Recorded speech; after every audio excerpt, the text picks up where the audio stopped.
Welcome to the Skeptic Zone, the podcast from Australia for science and reason.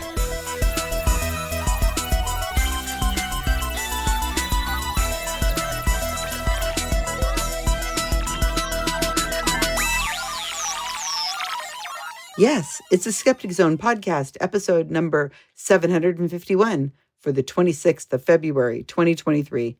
Susan Gerbic here, coming from the war room at Catnip Corners in Salinas, California. Poor Richard Saunders is stuck in my comfortable chair with two of my cats. Hey, Susan, how do I get off this chair? I need the skeptical fairy, I think. So it's up to me to host this week's episode. Coming up on this week's show, Adrienne Hill continues her series on Wikipedia projects. This week, she'll look at WikiProject Alternative Medicine. Following that, Adrienne returns to read the Australian Skeptics Newsletter. Then to round off the show, it's Richard with another Trove segment, this time looking at fake cures as reported in Australian newspapers. Stay tuned for the end of the episode for more announcements, but now it's time for me to run around the corner, down the hall, into the kitchen, jump over a cat, and open a new box of Milk Duds. While I do that, I hope you enjoy this week's episode of The Skeptic Zone.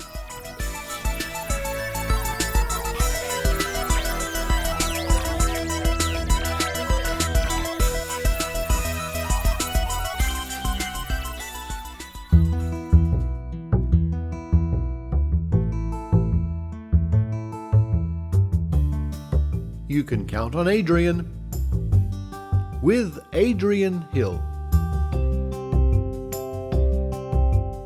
Hello everyone, this is Adrienne Hill from Canada, and this is part 4 of my series of reports looking at wiki projects on Wikipedia. According to Wikipedia's own definition, a wiki project is, quote, a group of editors that wish to work together as a team to improve Wikipedia. A successful wiki project contributes towards Wikipedia's mission of building an encyclopedia, end quote. This time, we're going to take a look at the articles associated with a wiki project of particular interest to skeptics, WikiProject Alternative Medicine. And that's actually the topic that really got me into skepticism. This wiki project states that its goals are to improve the number and quality of articles edited by our participants, to develop and promote standards of quality guidelines to be followed in CAM, or complementary and alternative medicine, related articles participating in this wiki project, to help stabilize controversial CAM articles and reduce edit warring, which does occur, to support the use of the highest quality sources, not merely the sources that support the right conclusions, to develop and promote classification systems that are suitable for comparing the various systems or schools of CAM to each other, and lastly, to function as the centralized sounding board or watch list for all CAM-related issues. This wiki project aims primarily to facilitate the development of professional articles on all aspects of complementary, alternative, and integrative medicine. This project's main page is called WikiProject Alternative Medicine, and its popular pages is called WikiProject Alternative Medicine /popular pages, and the links will be included in this week's show notes. What I found interesting was that the top 2 entries related to people we have already covered in this series. At number 2 spot, with a daily average of 7,441 page views, is Jenny McCarthy. And at the number 1, with a daily average of 11,539 page views, is Gwyneth Paltrow. And now, with the help of Richard Saunders, let's take a look at the top entries in the Wikipedia articles from numbers 12 to number 3, per number of page views listed at the popular pages. The list we'll use comes from data collected in January 2023, so it's reasonably up to date. At number 12 on the list with a daily average of 2,617 views is Brett Weinstein. According to his wiki page, Brett Samuel Weinstein, born in 1969, is an American podcaster, author, and former professor of evolutionary biology. He served on the faculty of Evergreen State College from 2002 until 2017 when he resigned in the aftermath of a series of campus protests about racial equality at Evergreen, which brought Weinstein to national attention. Along with his brother Eric Weinstein, he is considered part of the intellectual dark web. Weinstein has been criticized for making false statements about COVID-19 treatments and vaccines. During the COVID-19 pandemic, Weinstein made several public appearances advocating the use of the anti-parasitic drug ivermectin to prevent or treat the disease and downplaying the effectiveness of the COVID-19 vaccines. David Gorski in Science-Based Medicine described Weinstein as a prominent, quote, COVID-19 contrarian and spreader of disinformation, end quote, and, quote, one of the foremost purveyors of COVID-19 disinformation, end quote, citing his appearances on Joe Rogan and Bill Maher, stating that he, quote, considers it dangerous, end quote. Eric Topol, professor of molecular medicine, described Weinstein's position on mRNA vaccines as, quote, totally irresponsible. It's reckless. It's sick. It's predatory. It's really sad, end quote.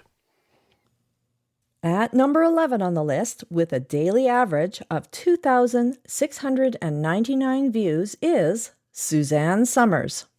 According to her Wikipedia page, Suzanne Marie Somers, born in 1946, is an American actress, author, singer, businesswoman, and health spokesperson. She appeared in the television role of Chrissy Snow on Three's Company and as Carol Foster Lambert on Step by Step. Summers later became the author of a series of self-help books, including Ageless, The Naked Truth About Bioidentical Hormones in 2006, about bioidentical hormone replacement therapy. She has released 2 autobiographies, 4 diet books, and a book of poetry. Summers has been criticized for her views on some medical subjects and her advocacy of the Wiley Protocol, which has been labeled as, quote, scientifically unproven and dangerous, end quote. Her promotion of alternative cancer treatments has received criticism from the American Cancer Society. She's also opposed to water fluoridation, calling fluoride a, quote, toxic waste byproduct of the aluminum manufacturers, end quote. In January of 2013, she suggested that Adam Lanza went on his shooting spree at Sandy Hook Elementary School due to the level of toxins in his diet and the household cleaners he was exposed to. She stated that all these chemicals may, quote, over-electrify the brain, end quote. Oh my. At number 10 on the list, with a daily average of 2,764 views, is Mercury element, according to its wiki page.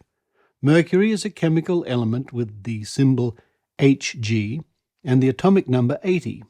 It is also known as quicksilver. A heavy, silvery D-block element, mercury is the only metallic element that is known to be liquid at standard temperature and pressure. The only other element that is liquid under these conditions is the halogen bromine, though metals such as cesium, gallium, and rubidium melt just above room temperature. Mercury poisoning can result from exposure to water-soluble forms of mercury, by inhalation of mercury vapor, or by ingesting any form of mercury. In serious form, it is also known as Mitta Mitta disease. Mercury poisoning is intensified with lead co-exposures. Concurrent mercury and lead exposures are considered one risk factor for autism. At number 9 on the list, with a daily average of 2,897 views, is Withania somnifera, something I'm not familiar with. According to its Wikipedia page, Withania somnifera, known commonly as ashwagandha or winter cherry, is an evergreen shrub in the Solanaceae or nightshade family that grows in India, the Middle East, and parts of Africa. Several other species in the genus Withania are morphologically similar.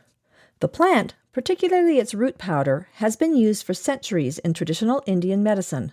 Although used in herbalism and sold as a dietary supplement, there is insufficient scientific evidence that it is safe or effective for treating any health condition or disease.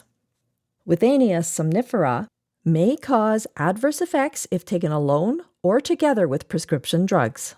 Side effects may include diarrhea, headache, sedation, or nausea, and the product should not be used during pregnancy or breastfeeding. At number 8 on the list, with a daily average of 3,264 views, is Brzezinski Clinic. According to its wiki page, the Brzezinski Clinic is a clinic offering an unproven cancer treatment which has been characterized as harmful quackery. It was founded in 1976 and is located in Houston, Texas, in the United States. It offers a form of chemotherapy called, quote, anti-neoplastin therapy, end quote, devised by the clinic's founder, Stanislaw Brzezinski, in the 1970s. Anti-neoplastin, and I trust I'm pronouncing that correctly, is Brzezinski's term for a group of urine-derived peptides, peptide derivatives, and mixtures. There is no accepted scientific evidence of benefit from anti-neoplastin combinations for various diseases. The clinic has been the focus of criticism, primarily due to the way its anti-neoplastin therapy is promoted, the costs for people with cancer participating in trials of anti-neoplastins, and problems with the way these trials are run. Legal cases have been brought as a result of the sale of the therapy without regulatory approval. Brzezinski is also the president and founder of a pharmaceutical company, the Brzezinski Research Institute, which manufactures his anti-neoplastin drugs. Although Brzezinski and his associates claim success in the use of anti-neoplastin combinations for the treatment of various diseases, and some of the clinic's patients say they have been helped, there is no clinical evidence of the efficacy of these methods.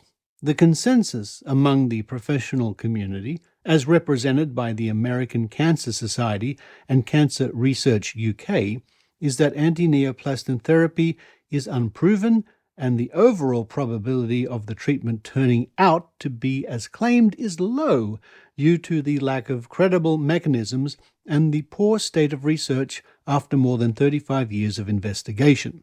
Anti-neoplastin treatments have significant known side effects, including severe neurotoxicity. Independent scientists have been unable to reproduce the positive results reported in the Brzezinski's studies. NCI observed that the researchers other than Brzezinski and his associates have not been successful in duplicating his results, and Cancer Research UK states that, quote, available scientific evidence does not support claims that anti-neoplastin therapy is effective in treating or preventing cancer, end quote. And at number 7 on the list, with a daily average of 3,657 views, is yoga. According to its Wikipedia page, yoga is a group of physical, mental, and spiritual practices or disciplines which originated in ancient India and aim to control or yoke and still the mind, recognizing a detached witness consciousness untouched by the mind, or chitta, and mundane suffering, or dukkha. There is a wide variety of schools of yoga, practices, and goals in Hinduism, Buddhism, and Jainism, and traditional and modern yoga is practiced worldwide. 2 general theories exist on the origins of yoga. The linear model holds that yoga originated in the Vedic period, as reflected in the Vedic textual corpus, and influenced Buddhism. According to author Edward Fitzpatrick Krangle, this model is mainly supported by Hindu scholars. According to the synthesis model, yoga is a synthesis of non-Vedic and Vedic elements. This model is favored in Western scholarship. Introduction in the West. Yoga and other aspects of Indian philosophy came to the attention of the educated Western public during the mid-19th century, and N.C. Paul published his treatise on yoga philosophy in 1851. Swami Vivekananda, the first Hindu teacher to advocate and disseminate elements of yoga to a Western audience, toured Europe and the United States in the 1890s. His reception built on the interest of intellectuals who included the New England Transcendentalists. At number 6 on the list, with a daily average of 3,821 views, is lysergic acid diethylamide, LSD. According to its wiki page, LSD, also known colloquially as acid, is a potent psychedelic drug. Effects typically include intensified thoughts, emotions, and sensory perception. At sufficiently high doses, LSD manifests primarily mental, visual, and auditory hallucinations. Dilated pupils, increased blood pressure, and increased body temperature are typical. Effects typically begin within half an hour and can last up to 20 hours. LSD is also capable of causing mystical experiences and ego dissolution. It is used mainly as a recreational drug for spiritual reasons. LSD is both the prototypical psychedelic and one of the classical psychedelics, being the psychedelics with the greatest scientific and cultural significance. LSD is typically either swallowed or held under the tongue. It is most often sold on blotter paper and less commonly as tablets, in a watery solution or in gelatin squares called panes. LSD currently has no approved uses in medicine. A meta-analysis concluded that a single dose was effective at reducing alcohol consumption in alcoholism. LSD has also been studied in depression, anxiety, and drug dependence with positive preliminary results. At number 5 on the list, with a daily average of 4,270 views, is Carol Vorderman. According to her Wikipedia page, Carol Jean Vorderman, or MBE, which is a member of the Order of the British Empire, and on Fiat, I'm not sure how I'm supposed to say that, it's HONFIET. As an aside, on the IET website, and IET stands for Institution of Engineering and Technology, quote, "Honorary fellows are persons distinguished by their work in any engineering discipline falling within the objects and purposes of the IET," end quote. Born the 24th of December 1960, she is a Welsh media personality best known for appearing on the game show Countdown for 26 years, from 1982 until 2008. As a newspaper columnist and nominal author of educational and diet books, and hosting the annual Pride of Britain Awards. Vorderman's career began in 1982 when she joined Channel 4 game show Countdown. She appeared on the show with Richard Whiteley from 1982 until his death in 2005, and subsequently with Des Lynam and Des O'Connor, before leaving in 2008. While appearing on Countdown, Vorderman began presenting other shows for various broadcasters, including Better Homes and the Pride of Britain Awards for ITV, as well as guest hosting shows such as Have I Got News for You?, The Sunday Night Project, and Lorraine.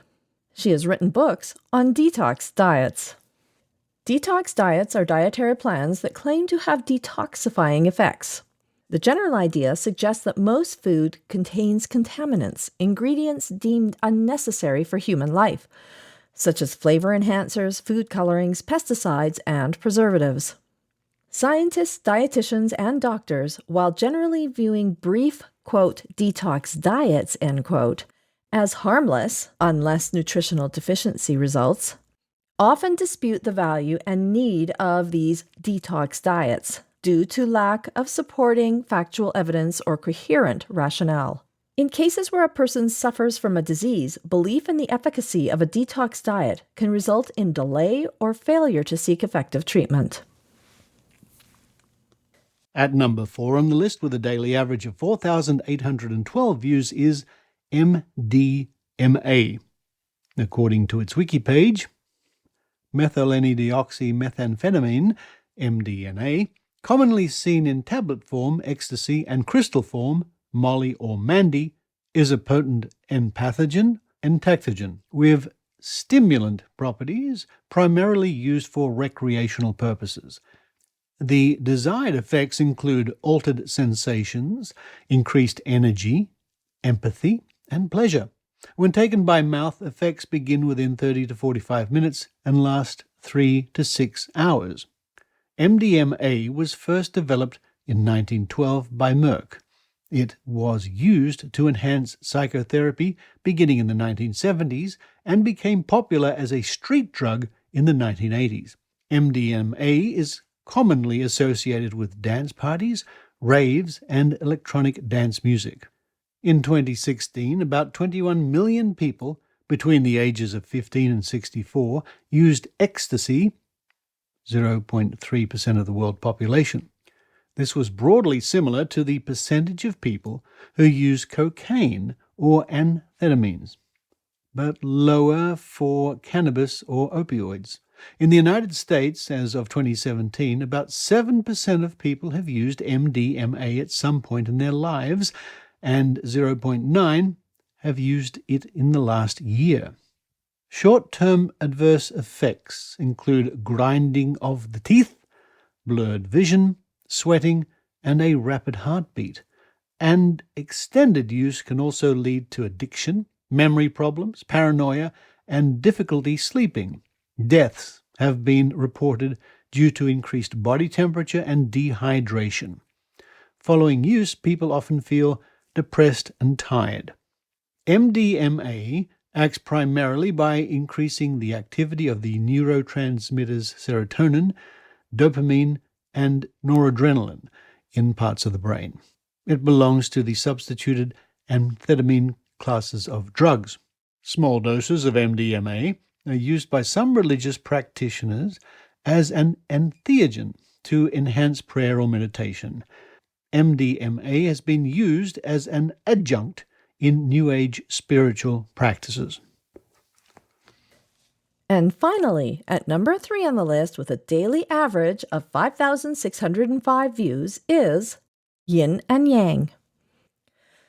According to its Wikipedia page, Yin and Yang is a Chinese philosophical concept that describes opposite but interconnected forces. In Chinese cosmology, the universe creates itself out of a primary chaos of material energy, organized into the cycles of yin and yang and formed into objects and lives. Yin is the receptive and yang the active principle, seen in all forms of change and difference, such as the annual cycle, like winter and summer, the landscape, north-facing shade and south-facing brightness, sexual coupling, female and male, the formation of both men and women as characters, and sociopolitical history, or disorder and order. And that brings us up to numbers 2 and 1, which we mentioned before. Now, before you ask, here are the subjects making up numbers 13 to 20.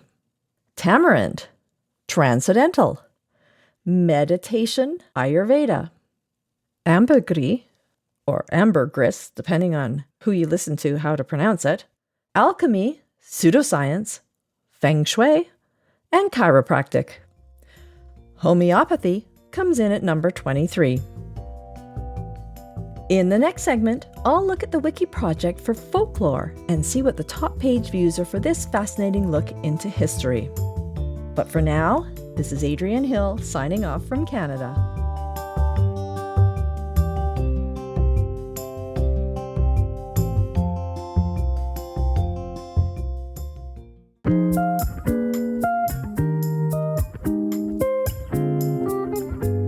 Hey everyone, Adrienne Hill here, and I'm really excited to announce I'm going to be heading to Sydney on March 14th, Canada time, and will be attending a Skeptics in the Pub on Thursday, March 23rd. Hopefully, I'll be over the jet lag by then, and I will be fully awake for my talk, which I have titled Skepticism and Syntax, Being a Wikipedia Guru with Giggles and Gumption. Join me to walk through my journey to becoming a skeptical activist, from my first behind-the-scenes work with the guerrilla skepticism on Wikipedia not-so-secret cabal to snickering on the Skeptic Zone podcast. Join me for discussions on haunted houses, medical pseudoscience, psychics, and silly stories. Giggling guaranteed. And that's at the Occidental Hotel on Thursday, March 23rd at 6 p.m. in Sydney. Details can be found at meetup.com/AUST Skeptics. Hope I see you there.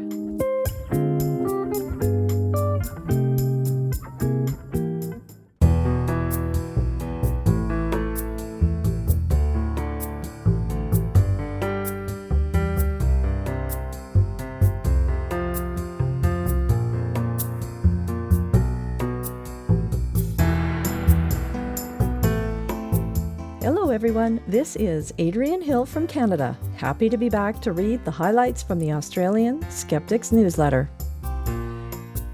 This is newsletter number 167. You can subscribe to this newsletter and get it delivered to your inbox every other week, complete with links to all the stories. Just visit www.skeptics.com.au. Hi all, says Tim. Did you manage to celebrate Darwin Day? February 12th for those who forgot to send a card. But don't worry, we can celebrate the impact of Darwin Day every day, along with a lot of other scientists and thinkers who also probably deserve their own day. We missed Alfred Russel Wallace Day on January 8th, but there is Einstein Day on March 14th, Mary Anning Day on May 21st, Sagan Day on November 9th, all the way up to Newton Day on December 25th, though there might be a clash with something else on that day. Oh, and we missed Copernicus Day. That was days ago. In the meantime, read on about things happening now, though admittedly more articles than actual news hot off the press. It's been a quiet fortnight. Where's Pete Evans when you need him? Read on, Tim. Okay, Tim. I'll do just that.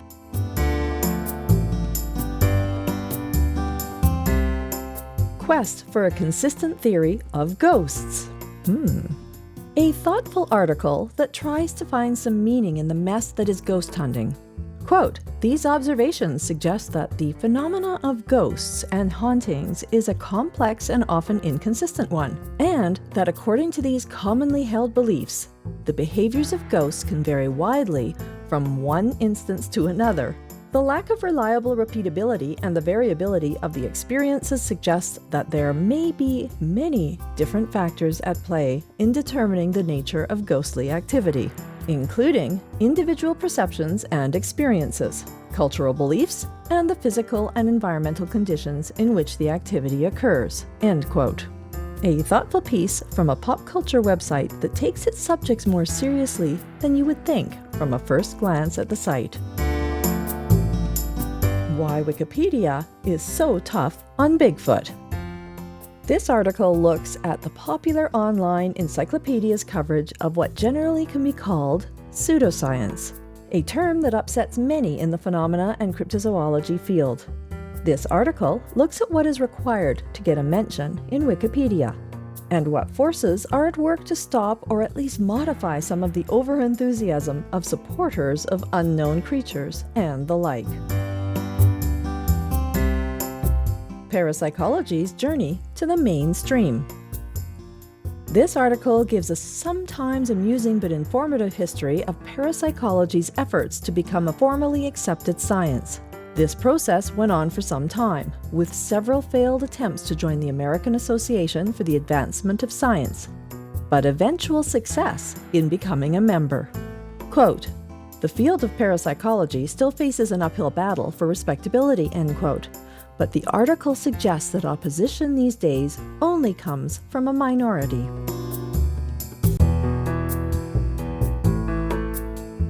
True tales about spontaneous human combustion. Susan Gerbic, are you listening? Yes, Adrienne. Yes, I'm listening. This is an interesting article that looks at 11 cases, some explicable, like falling asleep while smoking, sitting too near a fire, and some not. Generally, a skeptical tone throughout, including the good advice of, if you don't know, admit you don't know. Don't make up something to fill the gap. Deceptology with Vic State Library. Magician and skeptic Nicholas Johnson has teamed up with the Victorian State Library to create a series of videos that both teach you how to perform extraordinary magic and look at the neuroscientific secrets that make the magic work. Johnson says, quote, these tricks are the perfect introduction to magic and neuroscience.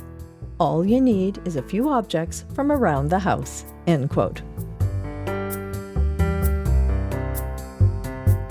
Musical skeptics explore conspiracies. Skeptical musician Nathan Eggins, aka Conspiracy of One, has completed his debut album, Road to Reason, The first single to be released and the album's opening track is the song They Don't Want You to Hear. The they meaning another musical skeptic, George Hrab. Nathan and Geo take, quote, a tongue-in-cheek look at grand conspiracy narratives from a rational perspective, poking fun at the insecurity surely felt by Earth's supposed secret rulers about their ability to be exposed so easily, end quote. The song is available now, and the album will be on full release in National Science Week, August 2023. Nathan will be off on a national tour soon. We're working on the March issue of The Skeptic magazine. Meanwhile, you can read the article on the latest Hall of Shame as a sample from the December issue. Another ongoing battle. You'll find it all at skeptics.com.au. If you haven't subscribed to the magazine yet, now is the time to do so. You can sign up for a hard copy or digital edition, or both. The digital is offered free to those who take up the hard copy version. Contact the editor if you're not sure if your existing subscription needs renewing. Learn more about our magazine and subscribe now. Skeptics in Action. If you have any ideas for stories or want to contribute to Skeptics communications, such as the magazine or Facebook page, or just have something you want to get off your chest, then you're welcome to get in touch. News leads should be sent to newstips@skeptics.com.au. Submissions for the magazine, etc. should go to editor@skeptics.com.au. Comments and suggestions should also go to editor@skeptics.com.au. Now it's time for items of interest. The time Batman busted a psychic fraud. We're talking about the cartoon series that ran in the early 90s, not the plethora of recent movies. The Prophecy of Doom episode typifies how, quote, Batman always approached a problem from a skeptical point of view, open to the possibility of the supernatural or paranormal, but grounding his thinking in the scientific method, end quote. Shame there was never a meeting of minds between the Caped Crusader and the Scooby-Doo crew. U.S. shooting down UFOs a deadly mistake, according to Uri Geller.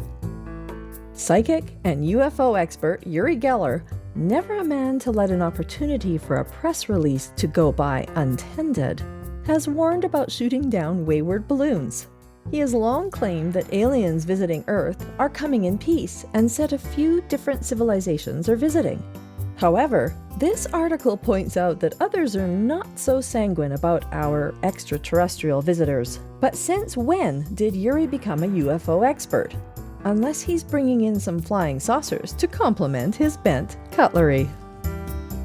Is Abraham Lincoln haunting the White House? Apparently, a lot of weird things are going on in the US president's residence. Surprise! This article looks at one of them, Abraham Lincoln, whose ghost has been seen by a range of people over the years, including a naked Churchill smoking a cigar, fresh from a bath. The article doesn't say if Churchill was actually smoking the cigar while in the bath. It is really a plug for a Discovery Channel documentary, but it's an amusing read before it gets to the final promo. And a query. If Lincoln was shot in Ford's Theatre and actually died in the Peterson House, both about a kilometer away from the White House, why has he gone back there to haunt? Why not his home in Springfield, Illinois, where he actually lived before becoming president? Until next time, this is Adrienne Hill from Calgary, home to the Hose and Hound Pub, which was originally built as Fire Station Number 3 in 1906, and is rumored to have several ghosts inhabiting it, including a horse named Lightning and a monkey named Barney.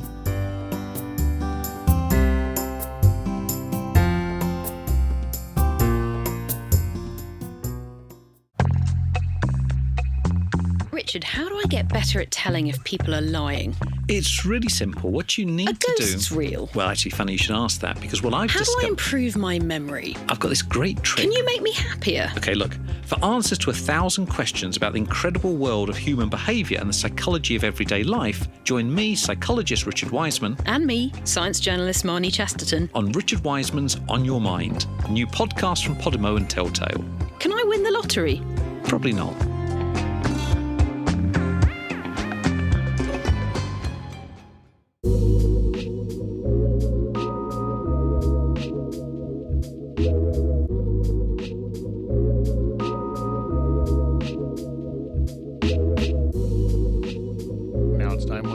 To dip our toe into the water of digital archives at Trove at trove.nla.gov.au, the online from the Australian Government and the National Library of Australia of digitised newspapers, gazettes, magazines and so on in Australian history.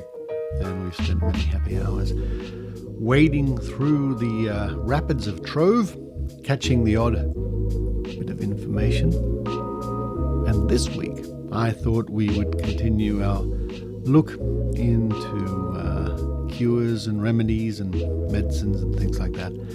And my search criteria was fake cures. So let's see what, in the opinion of reporters over the decades, was a fake cure or a fake remedy. And we start with a magazine called The World's News from Sydney, and this edition comes from the 12th of February, 1921. Fake hypnotists. In the 2 years that have passed since the war ended, more medical quackery has been practiced than ever before. Especially has this been so in the case of nerve disorders. Hardly surprising. Scores of charlatans have made small fortunes out of ex-servicemen and women, as well as civilian sufferers who, as a result of their experiences in the war years, have broken down mentally, yet so far little has been done to expose the evil. Among the most up-to-date cures for illnesses of this description, hypnotism, or suggestion as it is sometimes called, is, says Persons Weekly, I guess that was another publication, becoming increasingly popular. Unfortunately, it is now being exploited on a large scale by bogus practitioners and others who see it a means of getting rich quickly and easily. In the right hands, hypnotism is undoubtedly often a means of restoring health and peace of mind to the war-worn, but its abuse by rogues and quacks is likely to blind the eyes of sufferers to its uses, with the result that the nerve-stricken will hesitate to avail themselves of its advantages. The following is a good example of this kind of quackery that is being carried on at the present time. In reply to an advertisement in a daily paper, an ex-serviceman who had suffered agonies from shell shock and neurasthenia exhaustion of the nerves called on the advertiser, who boasted a doubtful foreign medical degree. Now, neurasthenia, I didn't know this, is defined as a medical condition characterized by fatigue, headache, irritability, associated chiefly with emotional disturbance. Yeah, that sounds about right for somebody suffering what we would call post-stress disorder, or what they used to call from the World War I shell shock. We read on. He was shown into a back room that looked more like a fortune-teller's parlour than the consulting room of a genuine physician. The windows and the doorways were draped with purple hangings. The walls were distempered in the same depressing hue. While on the table lay a skull, a chart purporting to show the human nervous system, a curious-looking electrical machine, and one or two other articles, whose object was to impress visitors. Then the physician, in quotation marks, appeared. He was garbed in a purple gown to match his surroundings and spoke in low chanting tones that were also designed to impress. He made a pretense of examining the patient and then announced that, for a consideration, he could effect a cure. What followed is almost too ridiculous to describe. The quack made a few passes before the patient's eyes, tried to impress on him that he was rapidly getting better, and then solemnly commanded him to sleep, an injunction which, try as he might, the patient found himself quite unable to obey. The upshot was that the victim of This disgusting piece of trickery came away no better than he went in, and poorer by 3 guineas. In another case, an ex-officer went to the so-called hypnotic healer in the West End, and for 5 guineas got nothing more than a hint to the effect that for a further fee of 10 guineas he would be supplied with a course of instructions in, quote, nerve control and self-hypnotism, end quote, that was almost guaranteed to cure. In this, as in other cases, the subject had lost not only his nerve, but his common sense, for he foolishly paid the extra money and got some lessons in auto or self-suggestion which were quite useless. And I'll just break there to say that it's a little unkind to say that this poor fellow foolishly paid the extra money, as we know now that you shouldn't necessarily blame the victim of any scam or con, especially when it comes to matters of health. Another man was asked by one of these bogus doctors to believe, in all seriousness, that not only had he never been to war, but that there was no such thing as war. But in this case, the hypnotist overdid it, for the patient, who up till then had placed some faith in the man's powers, not sure how to read that, but that's what it says, denounced him on the spot and demanded his money back in lieu of an exposure. In the end, the quack paid up, but there was nothing to stop him from carrying on his fraudulent calling. The moral is that the nerve sufferer should never be lured into paying money for treatment to anyone other than a recognized doctor or specialist. Such men, it should be remembered, never advertise. And I can't help thinking that similar things like this go on to this very day, with people purporting to have miraculous cures. And now we move on to the Daily Telegraph from Sydney, Australia, dated the 13th of November 1952. Cripple calls healer fake.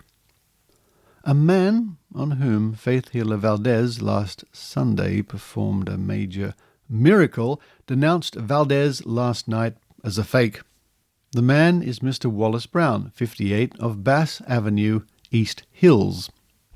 He has been crippled with arthritis for 7 years. Valdez's cure of Mr. Brown was the feature of last Sunday night's meeting. Mr. Brown said last night that since Valdez claimed his miracle cure on Sunday, he had suffered more than usual and had been confined to his bed for 2 days. Mr. Brown added, "I am a religious man, say my prayers daily, and attend church regularly. I went to the Capitol Theatre last Sunday night, feeling sure that if faith was all that was needed, as Valdez claimed, I would be cured of my pain and suffering." Some stooges. "I lined up with hundreds of people, all hoping this man would relieve them of pain or suffering. I think there were some stooges in the line, but I think most of them, like myself, genuinely believed that he might help us. When I reached him on the stage, he put his right hand on my forehead, gave a gasp, and said I had received the Lord's healing spirit. Another man standing by took my crutches and I stood alone. Valdez seemed to think I hadn't been able to do this before and told people over the public address system, 'Isn't that wonderful? I've always been able to stand without my crutches and walk a few yards without them. No different.' Valdez told me to put my crutches over my shoulder and walk away. I took a couple of steps and he called on the crowd for applause for the miracle he thought he had worked. I didn't feel any different. I wanted to say so through the microphone, but he was too smart to let me near it. I collected my crutches, put them under my arm, and reached one of the ushers who helped me down the stairs. I couldn't have gone another foot without them. If only the crowd had known Valdez's cure of my arthritis was a flop. Since Sunday, I have been out of bed only a few hours. Friends and neighbours have called to see if the cure, as reported in the paper, was right. A man from a society dealing with crippled children called to see if I was cured. He said that if Valdez had helped me, he would recommend mothers of crippled children to take the children along. I told him I thought it was about time people were told that Valdez miracles were not miracles at all. I am not a Catholic, but I agree with Dr. Rumble that Valdez needs attention himself if he really believes he is curing people. As a test, Valdez should go into a hospital for 2 weeks and try to work miracles on patients under the supervision of doctors. If he could cure a single patient under those conditions, I would be prepared to believe what he says. Until then, I'll regard him as a fake. And this is one of the things I have witnessed firsthand many years ago when Dr. Raichi, our reporter in the United States, and I attended a Benny Hinn, service here in Sydney. And it was bordering on, no, it wasn't bordering on farcical, it was farcical. Maybe one day I should relay that story. Now here's a very short notice in the Canberra Times dated the 2nd of June 1984. Fake cures. Washington, Friday, Reuters. Fake cancer and arthritis cures and products which promise to make people beautiful or young again are costing Americans more than the equivalent of Australian dollars 11,200 million a year. A House committee was told yesterday. Phony cancer cures account for the largest part of that, about the equivalent of Australian dollars 4,480 million to $5,600 million a year. When was that? 1984. Now another reasonably short report here from The Observer, Adelaide, South Australia, dated the 23rd of February 1924. Washington rum runners, fake physicians. The New York City health authorities, after months of investigation, have launched a campaign against fake physicians, a considerable number of whom are believed to be practicing in New York. 4 arrests were made today, all from among the foreign communities. The authorities, at the same time, began a publicity campaign against quack practitioners, of which 51 are named. Various individuals holding so-called diplomas from special institutions which teach these sciences have lodged a protest with the city authorities and requested them to remove the names of their cures from the publicity material. Dr. Vincent, president of the Rockefeller Foundation, has declared that quackery will exist until the general intellectual level rises. And finally, a report from the 1950s. In fact, from 1950 itself, from Saturday, the 15th of April, in the Daily News, Perth, Western Australia. Fake gadgets sold for cures. Kansas City, Saturday. Then it says NANA, so I'm not exactly sure what that means. Fake medical devices are replacing the 19th century bottle remedies and travelling medicine dispensaries. The Federal Food and Drug Administration office throughout the US are concerned about the increasing use of, quote, scientific cures, end quote, which now are being distributed in large numbers. A radiant ozone generator recently tested in a Kansas City court case and found to be of no apparent curative value was typical of the discoveries alleged to cure everything from fallen arches to eczema, said an administration official. One device, called a magnet ray belt, was claimed by its manufacturers to cure or alleviate 50 different human ills. The devices were usually weird-looking instruments, and their inventors and distributors were pseudoscientists who fleeced thousands of desperate persons.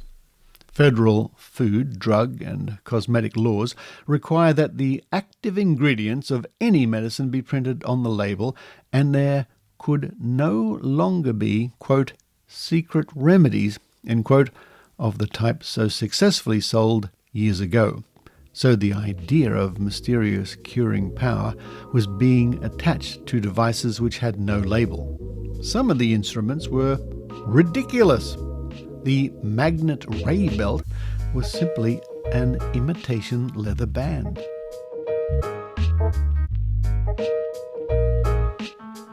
So there we go, a look at just some of the hundreds I've discovered, and maybe we will revisit this topic soon. Hundreds of references in the Australian media, the Australian newspapers over the years, to fake cures. So once again, Trove delivers, and it can deliver for you too, because when you trawl the Trove, you never know what you might find.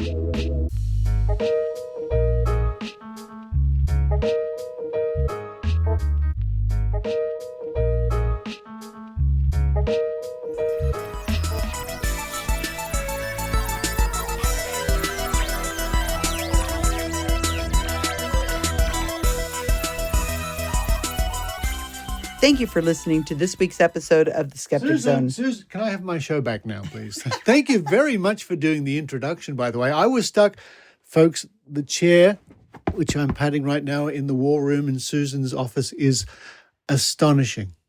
It's a comfy chair. It's a comfy. You can recline on it and fall asleep, which I did with 2 cats. With at least 2 cats. We have a third, but it's being a little shy. Oh, it's pretty comfortable here. Susan, let me tell you, now you would have heard in this week's show, of course, that Adrienne Hill will be presenting at Skeptics in the Pub in Sydney later in March, which is very exciting. I'm so jealous. Yeah, I can't wait for that. But, folks, in Sydney, of course, you can go to Skeptics in the Pub. There are 2 Skeptics in the Pub in March. On the 2nd of March, Thursday the 2nd of March, there's a Skeptics in the Pub, and it is entitled Free Speech, Truth's Only Ally. And this will be a talk by Iona Italia, who will talk about the many reasons why we lie in work, life, and politics. That sounds interesting, folks. You can find out more if you visit the Australian Skeptics Meetup page, which is at meetup.com/AUST Skeptics. Go along for that and then prepare yourself for our friend and reporter Adrienne Hill later in the month. Mm-hmm. And Adrienne is such a dedicated skeptic, Susan. I know she does a lot of work for Guerrilla Skepticism. Mm-hmm. Oh, yes, she's very active. I can't wait. I cannot wait. I should be back in Australia then. Well, Susan, I've had a wonderful few days here, basically sleeping on your comfy chair in the war room. Now, wait a minute, listeners. He had a spare room. He didn't have to sleep on the chair. He just chose to sleep on the chair. Why wouldn't I? It's wonderful. It's wonderful. But for this week, we better round it up. For this week, this is Richard Saunders and Susan Gerbic, signing off from the War Room here in Catnip Corners, Salinas, California.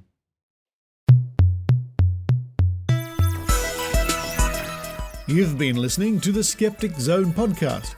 Please visit our website at www.skepticzone.tv for show notes, contacts, and to access the back catalogue of episodes going back to 2008. You can follow the Skeptic Zone podcast on Twitter at Skeptic Zone, visit our Facebook page, or leave a review on iTunes. You can also support the Skeptic Zone via Patreon or PayPal. The Skeptic Zone podcast is an independent production. The views and opinions expressed on the Skeptic Zone are not necessarily those of Australian skeptics or any other skeptical organisation.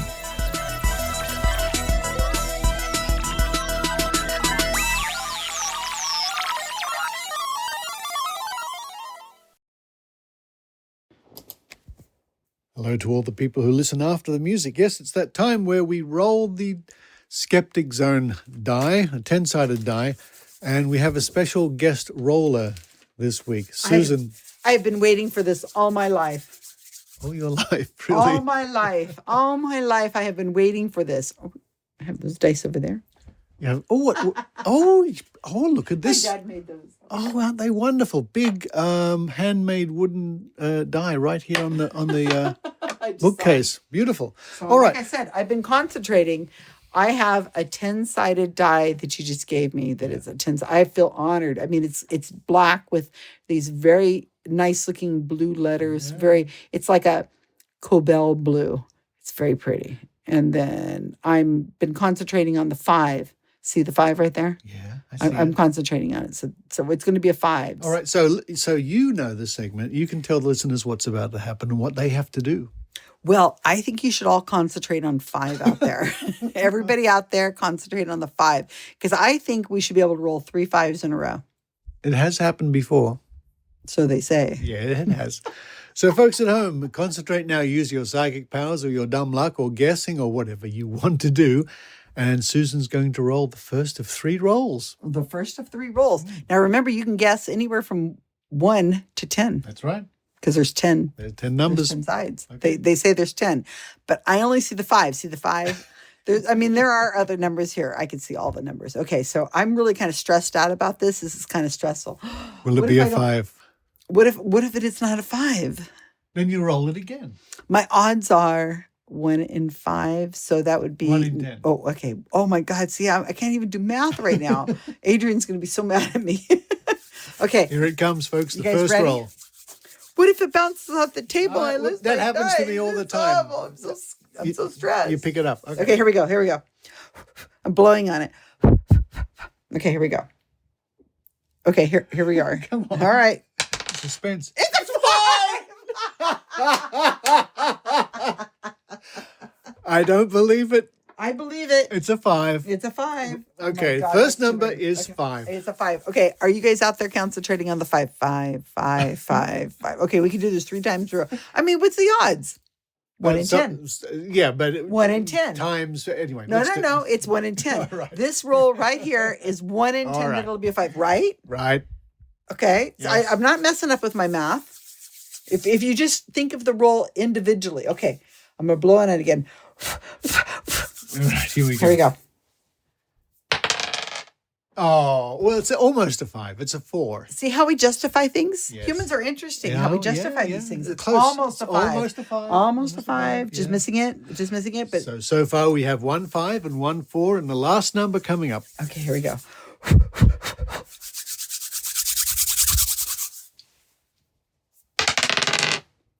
Seven. It's not even almost a 5 this Well, time. it's It's a too 7. odd. If we took that 5, no, it's a 7. Well, you you got guys. 1 5. Be happy with that. I know the first one was exciting. I mean, that was just like a thrill. I don't know how I'm going to follow this up. I could go to Disneyland or something, I guess, but I'm just, wow, that was stressful. The pressure you feel to do this right. Well, I tell you what. Sometimes we have a supplementary, I know, which but means it feels weird when you add a supplementary. I think you should just stop. Have 3. what? I'll roll it. No, because you might get a 5. And then okay, I'm going to do it. I'll do it. Oh, you do it. All right. Here's the supplementary, folks. Stop. I know. He just wants to grab the dice and roll it. Okay, die and roll it. All right, I can do this. Here we go. Oh. On the table, on the floor. Here, Okay, comes here. back. Yeah. 4. 4. How disappointing. I'm really disappointed now because that made my odds of getting a 5 1 out of 4 instead of 1 out of 3 because you made me roll it again. Let's go to the casino. No. We don't have casinos here. Where would I find that? All right, you guys. Sorry. I'm sorry I didn't get 3 5s in a row. I thought I was going to be able to do it, but Thank you, Susan. you're welcome.